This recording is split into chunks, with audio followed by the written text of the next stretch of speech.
موارد مختلف اتهام بالای کامران علیزایی رئیس شورای ولایتی هرات وارد گردیده بود. وی متهم به سوء استفاده از صلاحیت‌های وظیفوی و ممانعت در معرفی معاون والی هرات و آمر امنیت قماندانی امنی ولایت هرات شده است.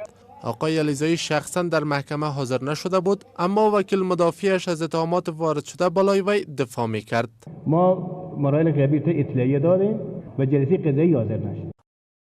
آقای علیزایی متهم است که یک مظنون را از ریاست سارانوالی استیناف هرات بدون اجازه با خود برده، پروسه تحقیق را مختل کرده و در ضمن با افراد مسلح با این اداره داخل شده و سارانوالان را نیز توهین کرده است. اما پرویز حقخواه وکیل مدافع آقای علیزایی میگوید موکلش از حقوق یک کارمند دفاع کرده است و همه اتهامات در این مورد را رد میکند. او شبه کجا است؟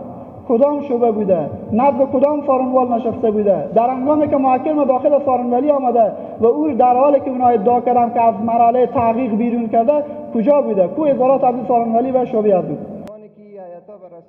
سرانجام پس از گزارشات و ارائه اسناد هر دو طرف دعوا، محکمه ابتدایی اختصاصی رسیدگی به جرایم سنگین فساد اداری فیصله کرد. شیراقا منیب رئیس این محکمه آقای علیزایی را در زمینه ممانعت گزینش 2 مقام نسبت عدم موجودیت دلایل الزام بر الزامه شناخت، اما در زمینه سوء استفاده از صلاحیت‌های وظیفوی چنین گفت: اسامی کامران، ولد نثار احمد، موکل شما محترم تاج محمد جمیلزاد را در قضیه تجاوز از حدود صلاحیت قانونی وفق فقره 2 ماده 285 قانون جزا با رعایت ماده 209 قانون اجرات جزایی و مدت 2 سال و 6 ماه حبس تنفیذی غیاباً محکوم به مجازات نمیدیم.